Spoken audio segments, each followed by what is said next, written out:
तर नमस्कार, श्री स्वामी समर्थ सगळ्यांना. आत्ता जरा निवांत बसलोय बघा. काय सांगू, सकाळपासून एवढी कामं करायलोय आम्ही दोघीजण, मम्मी आणि मी. 5 वाजल्यापासून कंटिन्यू आमची कामं सुरू आहे. आता तुम्ही म्हणणार वाजले 9, तर 5 वाजल्यापासून एवढी काय कामं करायला लागल्यात.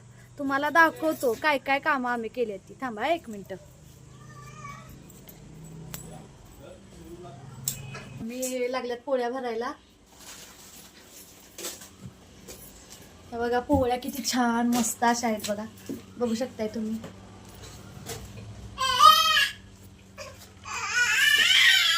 तर ह्या काय पावशर अर्धा किलोच्या पोळ्या नाही आहेत, ह्या 2.5 किलोच्या पोळ्या आहेत. 2.5 किलोच्या. मम्मी लागल्यात आता भरायला. आता जस्ट 9 वाजता तरी द्यायची आहे ही सगळी ऑर्डर, पण आता आमचं सगळं रेडी आहे, त्यामुळे सगळं आम्ही आता भरायला लागलो. नुसत्या पोळ्याच नाहीत बरं का, अजून काय काय केले ते दाखवतो तुम्हाला. थांबा. ह्यो भात, 1 किलोचा भात आहे, ते त्यांना दही भातासाठी पाहिजे आहे. ही बघा मस्तपैकी कशी कढी केली. ही बघा किती वडी, बघा किती छान झाली. त्याला म्हणतात पाटवडी. आहे बघा किती सुंदर झाली आहे. तर ही मुगाची उसळ आहे,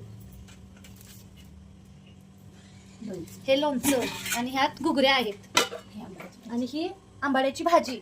एवढं सगळं बनवलेलं आहे. आता तुम्ही म्हणशीला पोळ्या आहेत म्हटल्यावर आमटी नाही आहे, तर आमटी जास्त असल्यामुळे आम्ही बाहेर ठेवली आहे. ती पण तुम्हाला दाखवतो किती भारी झालेली आहे. असं कट वगैरे किती छान झालं आहे आमटीला. एक मिनिट दाखवतो.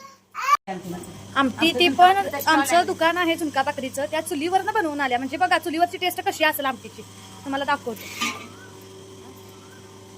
हे बघा ही आमटी बघा कशी कट आली आहे बघा आमटीला. छानपैकी आमटी झालेली आहे, आणि ही चुलीवरची आमटी आहे. होय मम्मी, पण हे ठीक आहे हो, पोळ्या आणि आमटी हे ठीक आहे, पण हे बाकीच्या वडी घुगऱ्या मुगाची भाजी ही कशासाठी हो? अगं गारवा द्यायचा आहे, लग्न आहे आमच्या नगराध्यक्ष मॅडमच्या मुलग्याचं. होय काय, म्हणून एवढे मेनू सांगितल्यात होय त्याने. अच्छा हा. तर आज गुरुवार पण आहे, आणि नेमकी आज आमची ऑर्डर पण एवढी मोठी आहे. तुम्हाला सांगतो, गुरुवारची आज आमच्यात एवढी गडबड उठते की आज पाणी पण येणार होतं. आणि गुरुवार आमच्यासाठी एक म्हणजे एक सण असल्यासारखाच दिवस असतो आमच्यासाठी. कारण का आजच्या दिवशी स्वामींना अभिषेक घालायचा असतो, परत वाचन करायचं असतं, जपमाळ करायची असते, सगळं आरती वगैरे सगळं आज आम्ही गुरुवारी दर करतो.